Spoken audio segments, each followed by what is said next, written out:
Hello बच्चों। आज मैं आप लोगों को क्लास 9th की जो आपके पास मैथ्स की एनसीईआरटी की बुक है ना, उसमें आज हम अपना chapter number 4 exploring algebraic identities एक नया चैप्टर स्टार्ट कर रहे हैं यहाँ पर। तो इसमें हम एल्जेब्रिक आइडेंटिटीज़ के बारे में जानेंगे। कुछ आइडेंटिटीज़ आप 8th क्लास में भी करके आए हो। जैसे अगर मैं आपको बोलूँ कि a+b का होल स्क्वायर, ये हमने 8th क्लास में सीखा था। ठीक है, a माइनस बी का होल स्क्वायर ये भी सीखा था, ए स्क्वायर माइनस बी स्क्वायर ये भी सीखा था। तो और भी कुछ नई आइडेंटिटीज़ हैं जो अब आप 9th में जानने वाले हो। तो चलिए हम स्टार्ट करते हैं अपना चैप्टर। तो 4.1 में हमसे क्या कह रहा है, सिर्फ आपको इंट्रोडक्शन दे रखा है इसके अंदर। In earlier chapters you learn about linear polynomial and how they can be use to represent and solve real life problems. कह रहा है कि पहले के चैप्टर्स में आप जान के आए हो कि लीनियर पॉलिनोमियल क्या होता है, जो कि आप चैप्टर नंबर 2 में जान के आए हो। किया है हमने, चैनल पे अपलोड है चैप्टर, वहाँ से आप कर सकते हो। ठीक है, और हमने ये भी जाना कि किस तरीके से हम रियल लाइफ प्रॉब्लम्स को सॉल्व करते हैं। You also study linear equation, discover how they describe relationship between quantities. साथ के साथ हमने लीनियर इक्वेशन के बारे में भी जाना है और ये भी जाना है कि किस तरीके से वो क्वांटिटीज़ के बीच में रिलेशनशिप दिखाती हैं। तो in this chapter we will take the next step by exploring algebraic identities. अब इस चैप्टर में हम उसके आगे का कुछ सीखने वाले हैं एल्जेब्रिक आइडेंटिटीज़ से related. These are special mathematical rules that not only make it easier to simplify complicated calculations but also help us to work efficiently with algebraic expression। तो ये आइडेंटिटीज़ जो है ना, वो सिर्फ एक मैथमेटिकल रूल नहीं है, बल्कि ये हमारी कैलकुलेशन को बहुत सिंपल कर देती हैं। जो कॉम्प्लिकेटेड कैलकुलेशन होती है उनको आसान कर देती हैं, और साथ के साथ हम अपनी अलजेब्रिक एक्सप्रेशंस को बहुत इजीली और बहुत आसानी से सॉल्व कर पाते हैं। तो चलिए कुछ सिंपल पैटर्न से हम यहाँ पर स्टार्ट करते हैं। तो एग्जांपल नंबर 1 आपसे क्या कह रहे हैं यहाँ पर, consider any 3 consecutive square number. आप कोई से भी 3 कॉन्जिक्यूटिव स्क्वायर नंबर्स ले लो। स्क्वायर नंबर्स आप सब जानते हो, जैसे 1 का स्क्वायर 1 होता है, 2 का स्क्वायर 4 होता है। हम 8th क्लास में से शायद चैप्टर नंबर 1 यही करके आए हैं, है ना, स्क्वायर एंड अ क्यूब वाला। तो वही चीज़ वो कह रहा है कि कोई से भी 3 लगातार वाले स्क्वायर नंबर लेना। कॉन्जिक्यूटिव का मतलब होता है जो लगातार होते हैं वो। जैसे इन्होंने यहाँ पर लिए 1 4 9, क्योंकि 1 1 का स्क्वायर है, 4 2 का स्क्वायर है और 9 3 का स्क्वायर है। Now at the smallest and the largest square. अब आप क्या करो, यहाँ पर स्मॉलेस्ट और लार्जेस्ट स्क्वायर को ऐड कर दो। तो सबसे छोटा स्क्वायर 1 है और सबसे बड़ा स्क्वायर इन तीनों में 9 है। सिर्फ इन तीनों में ही देखना है, ठीक है। तो आपका ऐड करोगे तो 10 आ जाएगा। नाउ आगे आपसे क्या कह रहे हैं, then subtract twice the middle of square from this sum. जो इनके बीच का स्क्वायर है 4, तो आप इसका पहले ट्वाइस करो। ट्वाइस मतलब इसका दुगना कर दो, तो 4 2 जो आपके पास 8 हो जाएगा। और उसको क्या करो, सब्ट्रैक्ट कर दो जो आपने अभी ऊपर सम निकाला है उसमें से। तो सम आपने 10 निकाला था, उसमें से 8 सब्ट्रैक्ट किया, तो मेरा आंसर 2 आ गया। तो this lead to 10 minus 2 multiply 4। उन्होंने एक एक्सप्रेशन लिख दिया, क्योंकि 1 + 9 किया था आपने तो 10 आया था। ठीक है, -2 इंटू में आप 4 कर रहे हो, ब्रैकेट ज़रूर लगा लेना। ब्रैकेट का कंसेप्ट हम 8th क्लास में अच्छे से जान के आए हैं, 6th में 7th में सब में जान के आए हुए हैं, तो इसको ज़रूर लगाइएगा, ठीक है ना। तो यहाँ पर आ जाएगा 2। Now try the same process with another set of 3 consecutive square number से 9 16 एंड 25। कह रहा है अभी आप ये कोई से और 3 कॉन्जिक्यूटिव स्क्वायर नंबर्स ले लो। जैसे इन्होंने 9 16 और 25 ले लिया, तो यही सेम प्रोसेस रिपीट करो। आपका आंसर हमेशा 2 ही आएगा। करके देखें एक बारी। चलो, तो 9 + 25 अगर मैं यहाँ पर करती हूँ तो मेरे पास 34 आ जाएगा, ठीक है। और 16 का मुझे क्या करना है, डबल, बीच वाले नंबर का डबल कर देना है, देन मेरे को सब्ट्रैक्ट कर देना है, तो मेरा आंसर 2 ही आ रहा है। आ रहे ना। तो इसलिए उन्होंने बोला कोई और सेट लेके करके देखो, तो उन्होंने ये 3 नंबर लिए और इस गर्ल ने यहाँ पर ट्राई भी किया, तो उसका आंसर भी 2 ही आ रहा है, ठीक है। नाउ आगे आपसे क्या कह रहे हैं, for example consider the consecutive squares 25 36 and 49। Again उन्होंने यहाँ पर 3 स्क्वायर्स और ले लिए हैं, 5 का 6 का और 7 का। Apply the same rule, same rule apply करो। जो लार्जेस्ट नंबर है उनको प्लस कर दो, तो मैं लार्जेस्ट नंबर को यहाँ पर प्लस कर देती हूँ, और इसमें से क्या करूँगी, जो बीच वाला नंबर है उसका ट्वाइस करके माइनस कर दूंगी। तो हर केस में मेरा आंसर 2 ही आएगा। कोई से भी 3 कॉन्जिक्यूटिव में स्क्वायर नंबर ले लो, आप भी खुद से भी लेके देख सकते हो, ठीक है। Now repeat this process with other set of 3 consecutive square number, the result always seems to be 2। कह रहा है आप कोई और 3 सेट लेके देख लो, पर ध्यान रखना हमेशा कॉन्जिक्यूटिव ही लेना। लेके देख लो, आप यही प्रोसेस रिपीट करो, ग्रेटेस्ट और स्मॉलेस्ट का सम, मिडल वाले का ट्वाइस, देन सब्ट्रैक्ट, तो आंसर हमेशा 2 आएगा। ठीक है। द पैटर्न में look surprising but soon we will uncover the reason behind it using algebra. आपको देखने में तो ये हैरानी सी लग रही होगी ना, क्यों हर बार टू ही कैसे आ रहा है, लेकिन ये कुछ वैसे ही नहीं है कि मतलब तुक्के से आ रहा है या फिर बाई चांस वाली बातें आ रहे हैं, नहीं, इसके पीछे भी कोई रीज़न है, तो वो आपको आगे आपको समझाएंगे। ठीक है। नाउ थिंक एंड रिफ्लेक्ट में क्या कह रहा है, try and find other pattern like this one. For example you could consider 4 consecutive square and see if you can find a pattern. कह रहा है आपको कोई और पैटर्न बताओ। उन्होंने 3 कॉन्जिक्यूटिव स्क्वायर का आपको बताया कि 3 कॉन्जिक्यूटिव स्क्वायर्स लोगे तो ये पैटर्न फॉलो हो रहा है। हर केस में डिफरेंस 2 आएगा आपके पास जब आप लार्जेस्ट और स्मॉलेस्ट प्लस करके मिडल वाले का ट्वाइस करके माइनस करोगे तो। कह रहा है अगर आप 4 कॉन्जिक्यूटिव स्क्वायर नंबर लेते हो तो एक बार लेके देखें। तो मैंने एक 1 ले लिया, 1 का स्क्वायर, 2 2 जा 4 ले लिया, 3 3 जा 9 ले लिया, 4 4 जा 16 ले लिया। नाउ अगर मैं इसमें मेरा क्या पैटर्न फॉलो हो रहा है वो मुझसे कह रहा है कि वो बताओ आप। चलो देखते हैं इसमें क्या होगा। मैंने क्या किया, पहले यहाँ पर 1 + 16 जो साइड के दोनों नंबर से इनका सम कर लिया तो मेरा आंसर 17 आ रहा है। जो मिडल के दोनों नंबर से मैंने इनका भी सम किया तो मेरा 13 आ रहा है। अब मैंने इनका डिफरेंस कर दिया तो मेरा आंसर 4 आ रहा है। क्या ये आगे के 4 कॉन्जिक्यूटिव नंबर्स में ये पैटर्न फॉलो होगा? देखें कोई और 4 लेके। चलो कोई और 4 लेते हैं। तो मैंने यहाँ 4 9 16 और 25 ले लिया। अगेन मैंने लास्ट के फर्स्ट एंड लास्ट के नंबर्स का सम किया तो मेरा आंसर 29 आ रहा है। मिडल वाले नंबर्स का मैं क्या करूँगी, पहले सम कर लूँगी तो 16 + 9 25 आ जाएगा। ठीक है। अब मैं इनको सब्ट्रैक्ट करके देखती हूँ। देखो मेरा आंसर 4 ही आ रहा है।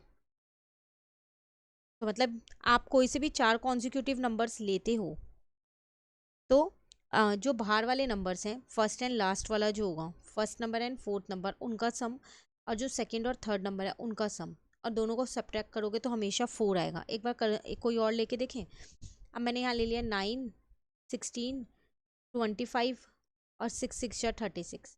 तो मैंने पहले 9 + 36 करूँगी यहाँ पर, और यहाँ पर मैं 16 + 25 करूँगी।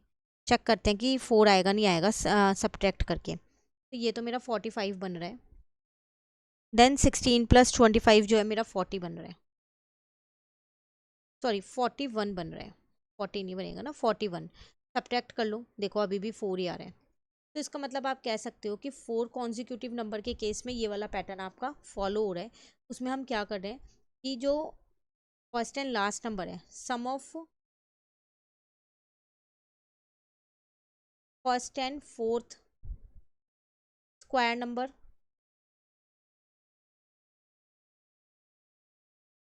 माइनस क्या कर रहे हैं इसमें हम, sum of second and third square number. तो हमारा आंसर क्या आएगा, हमेशा 4 आएगा। Always we get 4। ठीक है। तो यहाँ पर ये पैटर्न फॉलो हो रहा है। क्लियर हो गया। चलिए नाउ 4.2 टॉपिक में आपसे क्या कह रहा है, विजुअलाइजिंग आइडेंटिटीज। अब कुछ आइडेंटिटीज के बारे में जान लेते हैं जो एक्चुअल में हमारा चैप्टर है। तो देखते हैं कि क्या है यहाँ पर उसमें। In this section we will revisit some algebraic identities that we have studied in earlier grades and try to visualize them using geometrical models. In particular, we will use squares and rectangle to represent terms. कह रहे इस वाले section में 4.2 वाले section में सिर्फ हम वो आइडेंटिटीज यहाँ पर जानने वाले हैं जो हम ऑलरेडी अपने पहले की क्लास में करके आ चुके हैं, लेकिन अब उन्हें कुछ ज्योमेट्रिकल मॉडल से जानने वाले हैं। जैसे consider 2 line segment of length a and b unit. उन्होंने 2 लाइन सेगमेंट ली, एक ए यूनिट की एक बी यूनिट की respectively, and make a longer line segment of length a and b unit in as shown in figure 4.1। कह रहे आपने 2 ये line segments ली थी, एक ए ली थी और एक बी। अब आपको एक और लाइन सेगमेंट बनानी है जो इनसे लॉन्गर हो। तो पहले इन दोनों का मैंने यहाँ सम निकाल लिया ए प्लस बी का। Now we can now construct a square of side a plus b unit and partition it into small square and rectangle as shown in figure 4.2। अब हमने क्या किया, ए और बी का सम कर लिया।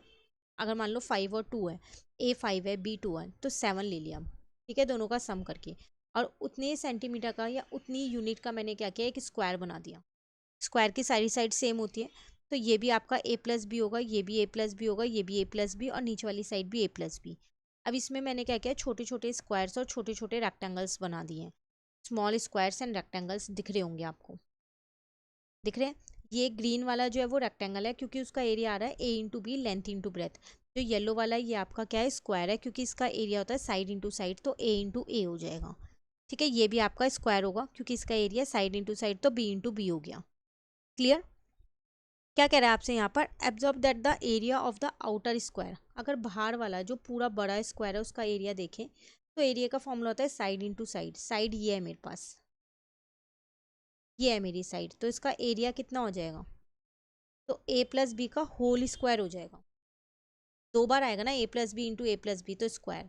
The area of larger square inside the outer square is a square. जो इसके अंदर सबसे बड़ा स्क्वायर है ये वाला, इसका एरिया कितना होगा, क्योंकि जो ये वाली साइड है वो ए है और जो इतनी साइड है, इतनी, ये बी है, तो इसका एरिया ए स्क्वायर होगा। और इतनी साइड बी है तो इसका एरिया यहाँ वाले का बी स्क्वायर होगा। While the area of smaller square is b square. ठीक है, क्योंकि इसकी साइड ए थी और इसकी बी थी। The area of two rectangle, अब दो रेक्टेंगल है, उनका एरिया होगा a b each. Together they make the bigger square, दोनों मिला के ये एक बड़ा स्क्वायर बना देंगे। हैंस ये सारी चीज़ें, ये चारों चीज़, दो स्क्वायर दो रेक्टेंगल मिला के एक बड़ा स्क्वायर बनाएंगे, तो हैंस जो एरिया आएगा वो इसके इक्वल आ गया। तो ये एक आइडेंटिटी है आपके पास, आइडेंटिटी 1 है ये। ए प्लस बी का होल स्क्वायर क्या होता है, A square plus 2ab plus B square. इसको आप ये भी लिख सकते हो, प्लस में आप टर्म्स को आगे पीछे लिख सकते हो, ये आपने 8th क्लास में भी जाना है। Clear? Now from figure 4.2 it is clear that a plus B का whole square is equals to A square plus 2ab plus B square for all a and b when a and b are the length of the line segment. सारी values के लिए a और b की, जिसमें a और b क्या है, length segment है, लाइन की लेंथ सेगमेंट है। एक लाइन सेगमेंट जो है ना उसकी लेंथ है वो। Think of number a and b where a and b does not represent length of line segment. ऐसा कोई नंबर जिसमें a और b जो है वो लेंथ रिप्रेजेंट ना कर रहा हो। तो length normally positive numbers represent कर सकते हैं, तो अगर मैं a और b नेगेटिव लेती हूँ तो फिर वो लेंथ नहीं रिप्रेजेंट करेंगे, है ना। But if a and b are negative number, अगर a और b नेगेटिव नंबर हुए तो let us check for some negative number and see if this equation is still work.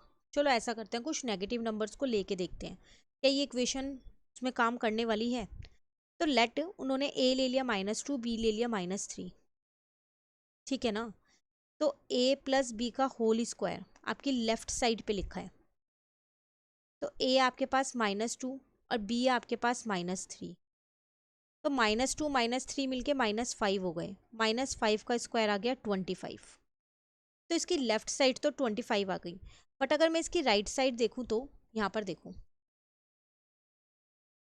A square plus 2ab plus B square है, जिसमें आपके पास a की value और b की वैल्यू दोनों ही उन्होंने नेगेटिव ली है, -2 एंड -3।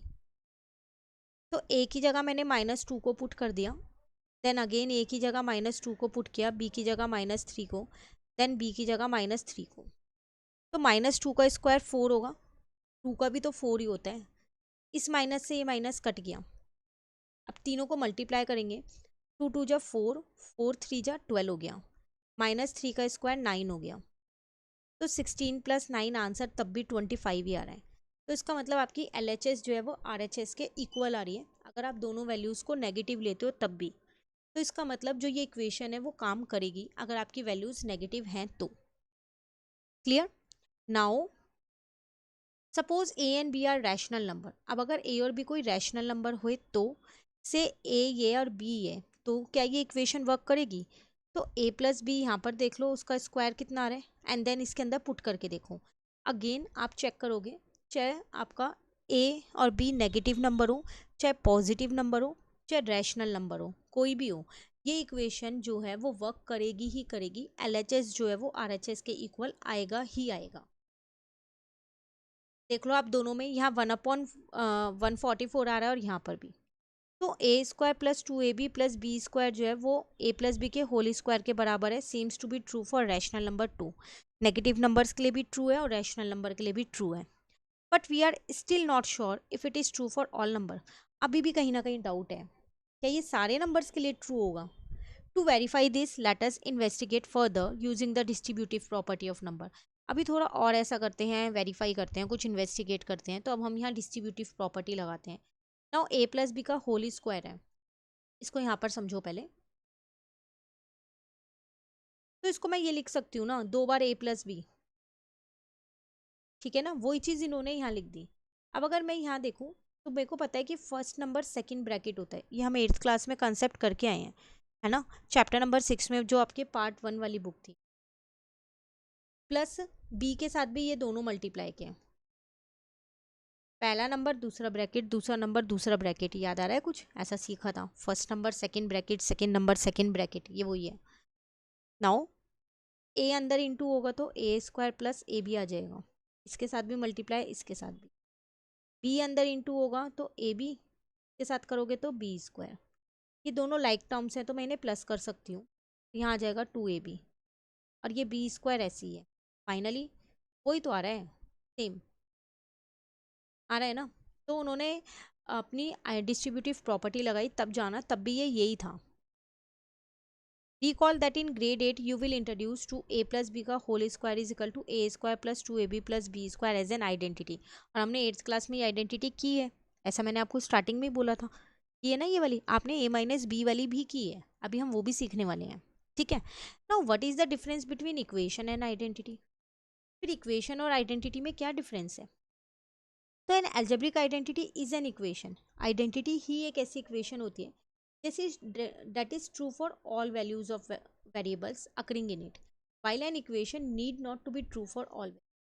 कह रहे जो आइडेंटिटी होती है ना वो ट्रू होती है हर एक वैल्यू के लिए, मतलब आप उसमें कोई सी भी वैल्यू डाल दो तो वो आइडेंटिटी हर केस में जो है वो वेरीफाइड होके ही रहेगी, जैसे कि यहाँ हो रही है। नेगेटिव नंबर डाला तो भी हो रही है, रैशनल नंबर डाला तो भी हो रही है, डिस्ट्रीब्यूटिव प्रॉपर्टी लगाई तो भी हो रही है। बट जो इक्वेशन है वो ऐसा ज़रूरी नहीं है कि हर एक केस में हर एक वैल्यू के लिए वो ट्रू हो। क्लियर। अब आप सोचोगे ऐसा क्यों। अगर मैं यहाँ एक इक्वेशन ले लूँ, सिंपल से एक इक्वेशन लेती हूँ, मैंने यहाँ लिखा 2x plus 4 is equals to में 6 ले लिया, ठीक है। तो यहाँ से मेरे पास जो x की वैल्यू आ रही है वो कितनी आ रही है, अगर मैं इस 4 को इधर ले जाऊँ तो x की वैल्यू यहाँ से 1 आ रही है, ठीक है। इसका मतलब अगर मैं अपने लेफ्ट साइड पे 1 रखूँगी तभी जाके मेरी ये इक्वेशन जो है वो ट्रू होगी। बट अगर मैं x की वैल्यू को 2 रख दूँ तो क्या होगा, तो यहाँ 2 रख के देखो ज़रा, क्या ये इक्वेशन ट्रू है, नहीं। तो ये वैल्यू 2 के लिए ये इक्वेशन ट्रू नहीं है, ये 1 के लिए ट्रू है। तो ऐसे और भी कई सारी चीज़ें हैं, कई सारी इक्वेशंस हैं जो हर एक वैल्यू के लिए ट्रू नहीं होती, बट अलजेब्रिक आइडेंटिटी ट्रू होती है हर एक वैल्यू के लिए। अभी क्लियर हो गया कॉन्सेप्ट। चलिए नाउ फॉर एग्जाम्पल भी उन्होंने भी लिया है, एग्जाम्पल देख लेते हैं क्या लिया है। X square minus 1 is equal to 24 is only true for only x is equal to 5 और -5। एक इन्होंने बहुत अच्छा एग्जाम्पल ले लिया है, वो क्या है, x square minus 1 is equal to 24। तो यहाँ 1 उधर चला गया तो प्लस का हो गया। नाउ एक्स स्क्वायर की वैल्यू आ गई 25। अब आपको पता है कि जो 25 है वो +5 का भी स्क्वायर होता है और -5 का भी, तो जैसे ही यहाँ से स्क्वायर हटा यहाँ रूट लग गया, तो एक्स की वैल्यू +5 भी आ जाएगी और -5 भी आ जाएगी। क्या इसकी कोई और वैल्यू आ सकती है एक्स की, नहीं। ये सिर्फ इन्हीं दो वैल्यूज़ के लिए ट्रू है और किसी वैल्यू के लिए ट्रू नहीं है। तो इसका मतलब ये क्या है, आपकी इक्वेशन है। बट अगर आप यहाँ देखो एक्स प्लस वाई का होल स्क्वायर जो है वो हो जाएगा, कुछ नहीं है, सेम है, एक्स प्लस वाई लिख दिया ए प्लस बी की जगह, तो जहाँ जहाँ भी हम ए और बी करके आए ना वहाँ आपको एक्स वाई लिख देना। It's true for all values. लेकिन अगर आप ये देखोगे तो ये सारी वैल्यूज़ के लिए ट्रू होगा, आप कोई सी भी वैल्यू पुट करके देख लो, तो इसलिए हम इसे आइडेंटिटी कहते हैं। तो ये डिफरेंस है आइडेंटिटी और इक्वेशन में। इक्वेशन जो है वो हर वैल्यू के लिए ट्रू नहीं होती, बट आइडेंटिटी हर वैल्यू के लिए ट्रू होती। Clear. Now by now you must have observed that a plus b का whole square is not equal to a square plus B square. बहुत अच्छी चीज़ है, हम अक्सर बच्चे ये मिस्टेक करते हैं, आपको ये दिया होता है और बच्चे क्या करते हैं, a पे भी स्क्वायर लगा देते हैं, b पे भी लगा देते हैं। नहीं, ये गलत है, ये दोनों इक्वल नहीं है। a प्लस बी के होल स्क्वायर की अपनी एक आइडेंटिटी है, वो है a square plus 2ab plus B square. तो कभी भी ऐसा नहीं करना कि पूरे ब्रैकेट पे एक स्क्वायर लगाए तो अंदर जितनी टर्म्स है सिर्फ आप उसके ऊपर ही स्क्वायर लगा दो, वो चीज़ गलत हो जाएगी, ठीक है। But you can find out which one of them will be greater. हाँ, आप ये देख सकते हो इनमें से ग्रेटर कौन सा है। फॉर एग्जाम्पल अगर A 10 है और B 2 है, तो अगर मैं इसके अंदर पुट करती हूँ तो 10 + 2 = 12, देन 12 का स्क्वायर 144। बट अगर मैं इसके अंदर पुट करती हूँ 10 का स्क्वायर प्लस 2 का स्क्वायर, इसका मतलब 100 + 4 विच इज़ 104। तो A + B का whole square is greater. In this case A + B whole square is greater. But is it true for all numbers? क्या ये सारे नंबर्स के लिए ट्रू होगा? ठीक है, चेक करके देख लेंगे। अभी थिंक एंड रिफ्लेक्ट में आपको ये मिलने वाला है। ठीक है, नाउ चलो चेक करते हैं। What can you say about A and B if, आप A और B के लिए क्या कहेंगे अगर A + B का होल स्क्वायर जो है वो छोटा है A² + B² से। अभी तक हमने देखा कि वो बड़ा था बट यहाँ छोटा है, तो इसमें A और B के लिए आप क्या कहेंगे? तो ऐसा करते हैं, चलो फिर एग्जाम्पल लेके देखते हैं। तो यहाँ पर है मेरे पास A + B का होल स्क्वायर जो है वो लेस देन होगा A² + B² से। देखो, अगर आप दोनों वैल्यूज पॉजिटिव लेते हो, ठीक है, जैसे कि फॉर एग्जांपल मैंने A की वैल्यू 2 ले ली और B की वैल्यू 3 ले ली, दोनों वैल्यूज पॉजिटिव ली हैं। अब अगर मैं चेक करती हूँ तो मेरे पास A + B का होल स्क्वायर आएगा 2 + 3 का होल स्क्वायर, मतलब 5 का होल स्क्वायर 25 आएगा। ठीक है, और A² + B² चेक करूँ तो 2 का स्क्वायर प्लस 3 का स्क्वायर, 2 2 जा 4, 3 3 जा 9, तो 13 आएगा। तो इसका मतलब इसमें तो हम देखें तो A + B का होल स्क्वायर ही बड़ा आ रहा है अगर मैं पॉजिटिव लेती हूँ तो ये एग्जाम्पल तो यहाँ सेटिस्फाइड नहीं होगा। ठीक है, अब अगर मैं दोनों वैल्यूज़ नेगेटिव लेती हूँ, एग्जाम्पल 2, मैंने A की वैल्यू -2 ले ली और B की वैल्यू -3 ले ली। नाउ A + B का होल स्क्वायर कितना आएगा? -2 -3 का होल स्क्वायर, दैट इज -5 का होल स्क्वायर, अगेन 25 ही आएगा। ठीक है, और अगर मैं A² + B² चेक करूँ तो -2 का स्क्वायर प्लस -3 का स्क्वायर, तो 4 + 9 हो गया 16। तो इस केस में भी मेरे पास A + B का होल स्क्वायर ग्रेटर आ रहा है और A² + B² स्मॉलर आ रहा है, तो ये भी नहीं होगा। बट अगर मैं एक वैल्यू नेगेटिव लेती हूँ और एक वैल्यू पॉजिटिव लेती हूँ तो क्या अप्लाई होगा? तो A + B का होल स्क्वायर मैं देखूँ तो -2 + 3, इसका मतलब 1 का स्क्वायर 1 आएगा। अब अगर मैं A² + B² चेक करूँ तो -2 का स्क्वायर प्लस 3 का स्क्वायर लेती हूँ तो यहाँ आ जाएगा 4 + 9 16।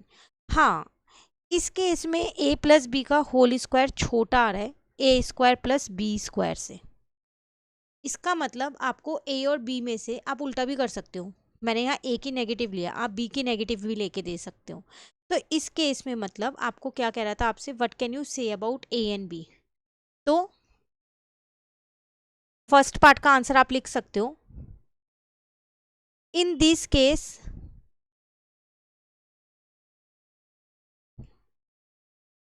One of the, in this case ये लिख दो, इन this case one value must be negative, one value must be negative and other must be positive. एक नेगेटिव होनी चाहिए और एक पॉजिटिव होनी चाहिए। आइदर ए नेगेटिव बी पॉजिटिव हो या फिर और ए पॉजिटिव बी नेगेटिव हो।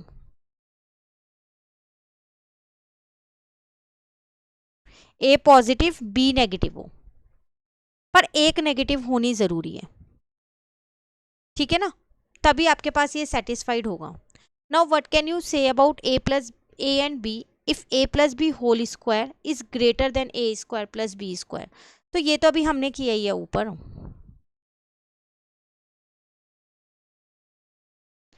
Value of A and B क्या क्या हो सकती हैं?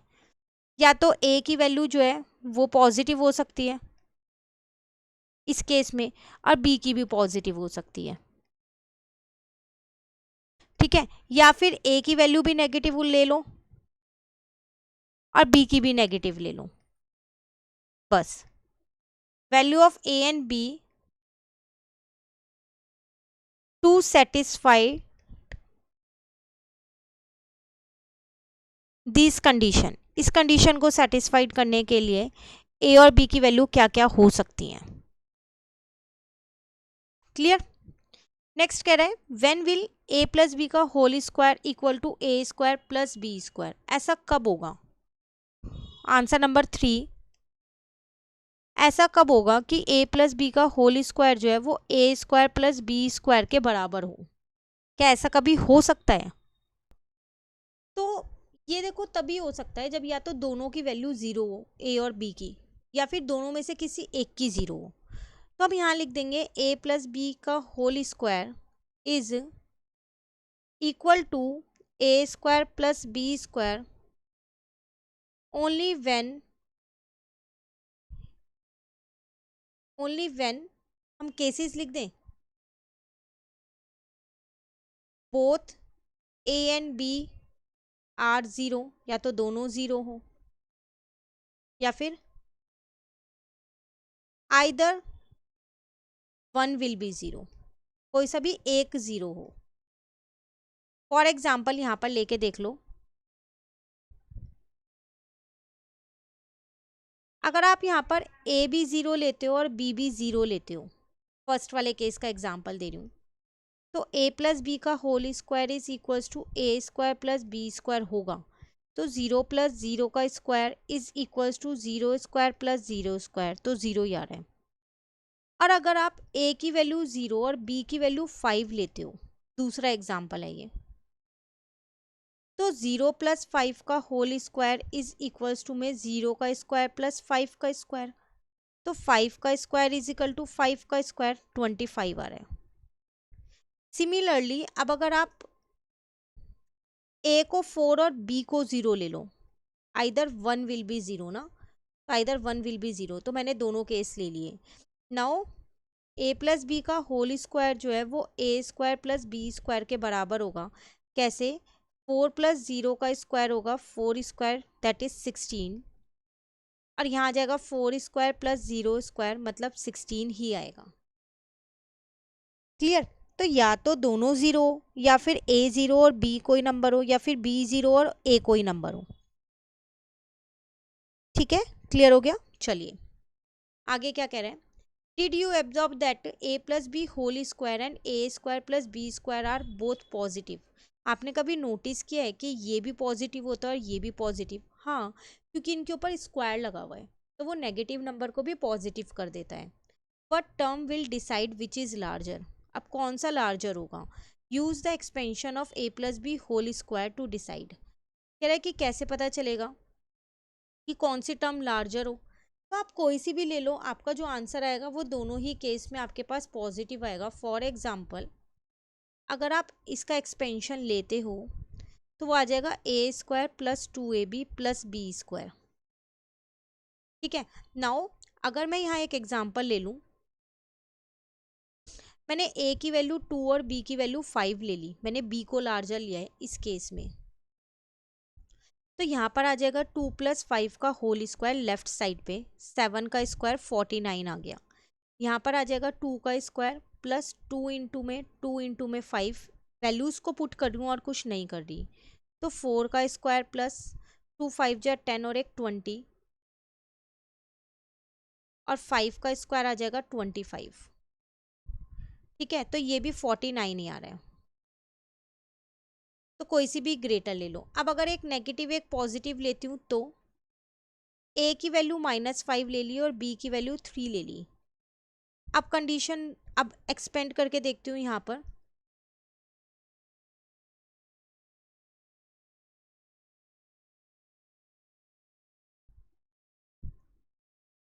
तो -5 प्लस 3 का होल स्क्वायर, और यहाँ आ जाएगा -5 का स्क्वायर प्लस 2, ए की जगह -5, बी की जगह 3 का स्क्वायर, तो ये -2 का स्क्वायर हो गया जो कि 4 आएगा। यहाँ पर आ गया 25, अब प्लस माइनस माइनस 30 आ गया, 3 3 जा 9। ठीक है, अब -5 प्लस 9, आंसर आपका अभी भी 4 इक्वल ही आ रहा है। तो आप इसमें कोई सी भी वैल्यू लार्जर ले सकते हो और कोई सी भी वैल्यू जो है स्मॉलर ले सकते हो। आपका हमेशा ए प्लस बी का होल स्क्वायर या फिर आप A square plus B square का हो वो पॉजिटिव ही आएगा। ठीक है। Now we can use the identity A plus B का whole square is equals to A square plus two A B plus B square to find the square of general binomial expressions. अब expressions की values को निकालने के लिए हम इस identity का यूज करते हैं। Let us try to expand example number 3 में 5x प्लस 2y का होल स्क्वायर। तो चलो इसे सॉल्व करते हैं। तो एग्जाम्पल नंबर 3 है हमारे पास 5x प्लस 2y का होल स्क्वायर। हेयर a की जो वैल्यू है वो 5x है और b की जो वैल्यू है वो 2y है। ठीक है। नाउ आइडेंटिटी हमारे पास होती है ए स्क्वायर जो कि 5x है प्लस 2ab, ए की जगह a की वैल्यू, b की जगह b की वैल्यू प्लस b स्क्वायर। ठीक है। अब ये जो स्क्वायर है ये x पे भी और 5 पे भी है, ये ध्यान रखना। तो दोनों पे सॉल्व किया है। 2 5 जा 10, 10 2 जा 20 और x इंटू वाई एक साथ आ गए। नाउ अगेन ये स्क्वायर 2 पे भी है तो 4, y पे भी है तो y स्क्वायर। तो इसका मतलब इस एक्सप्रेशन की ये वैल्यू है। क्लियर हो गया? ये रही वो वैल्यू। आगे प्लस नहीं कर सकते क्योंकि ये अनलाइक टर्म्स हैं। ठीक है। एग्जाम्पल 4 में क्या कह रहे हैं? टू कैलकुलेट 43 का स्क्वायर। आप 43 के स्क्वायर को भी इसी आइडेंटिटी की हेल्प से कैलकुलेट कर सकते हो। अब आपको डायरेक्ट 43 इंटू 43 नहीं करना, ये गलत हो जाएगा। तो इसको कैसे करें? तो आप इसको लिख सकते हो 40 प्लस 3 का होल स्क्वायर, जिसमें a की वैल्यू अब 40 है और b की वैल्यू 3 है आपके पास। नाउ ए स्क्वायर प्लस 2 इंटू में a इंटू में b और प्लस b स्क्वायर। तो 40 का स्क्वायर 1600। ठीक है। 2 3 जा 6, 6 4 जा 24, 0 ऐसी है, 3 3 जा 9। बस अब आपको क्या करना है, इन तीनों को आपको प्लस कर देना है। तो आपका क्या आ जाएगा, यहाँ पर 43 का स्क्वायर आ जाएगा जो कि 1849 है। क्लियर? तो आप किसी भी नंबर का स्क्वायर निकाल सकते हो आइडेंटिटी की हेल्प से। चलिए अब एक्सरसाइज हमारे पास 4.1 है जो इसी आइडेंटिटी से रिलेटेड है, तो इसको भी आज की क्लास में ही कवर कर लेते हैं ताकि क्वेश्चंस और अच्छे से क्लियर हो जाएं। नाउ यूजिंग द आइडेंटिटी, आपको यही आइडेंटिटी यूज करनी है और इन्हें एक्सपेंड करना है। First one is 7x plus 4y का होल स्क्वायर।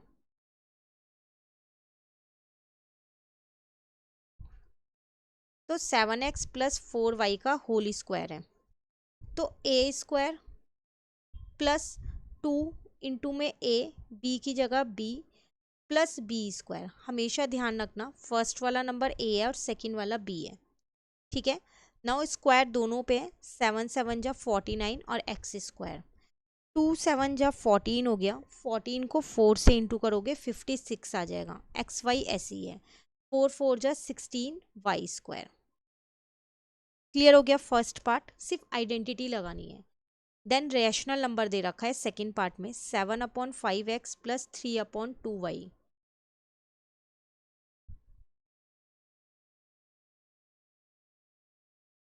तो a की वैल्यू ये है, b की वैल्यू ये है। अगेन ए स्क्वायर प्लस 2 इंटू में a की वैल्यू इंटू में b की वैल्यू और प्लस b स्क्वायर। अब जो ये स्क्वायर है 7 पे भी है, x पे भी है, 5 पे भी है, ध्यान रखना। तो 49/25 एक्स स्क्वायर। अब यहाँ अगर कुछ कट हो रहा है कट कर सकते हो, जैसे 2 से 2 कट हो रहा है। 7 3 जा 21, एक्स वाई ऊपर ऐसी है, नीचे का 5 ऐसी है। 3 का स्क्वायर 9, 2 का स्क्वायर 4, वाई का स्क्वायर वाई स्क्वायर। तो ये आपका आंसर। क्लियर? चलिए थर्ड पार्ट पे आते हैं, शायद डेसिमल वाला है। 2.5p plus 1.5q। कोई बात नहीं, डेसिमल में है तो प्लस 1.5q का होल स्क्वायर।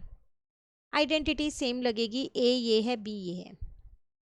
तो a स्क्वायर प्लस 2 इंटू में a इंटू में b प्लस b स्क्वायर। ठीक है। नाउ 2.5 का अगर स्क्वायर करते हो तो 6.25 आएगा, पी स्क्वायर ऐसे ही है। अब 2 को 2.5 से इंटू किया, देन 1.5 से इंटू किया, तो फाइनली 7.5 आ रहा है, पी क्यू ऐसी है। ठीक है, अब 1.5 का अगर आप स्क्वायर करते हो तो 15 का स्क्वायर करके भी पॉइंट लगा सकते हो वैसे आप, 2.25 क्यू स्क्वायर। क्लियर? बस अनलाइक टर्म से अब ऐड होगा नहीं है, यहीं छोड़ दो। क्लियर हो गए तीनों पार्ट? नाउ नेक्स्ट, अगेन आपको रैशनल नंबर्स में दे रखे हैं यहाँ पर 3/4s plus 8t।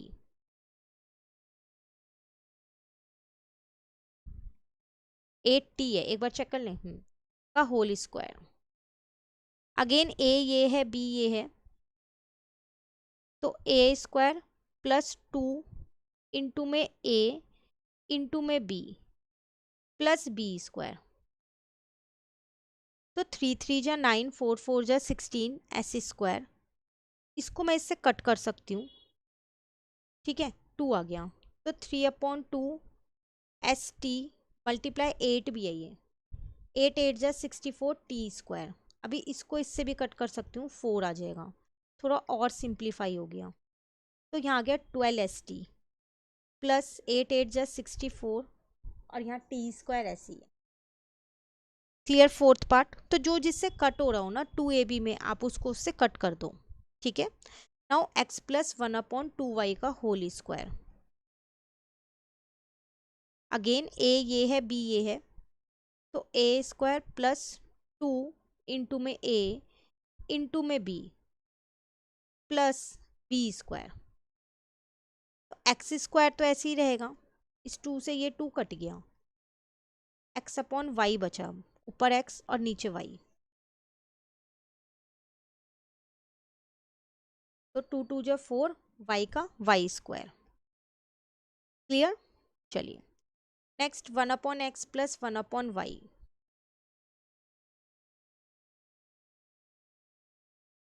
Again a ये है, b ये है, a square plus 2ab plus b square. 1 का स्क्वायर तो 1 ही होता है ना, x का स्क्वायर x स्क्वायर, तो 2 में xy मल्टीप्लाई कर दिया, 1 में y square. Clear? Complete question 1। Question 2, using the same identity find the value. Identity same लगानी है, अब वैल्यू निकालनी है। 64 का स्क्वायर है,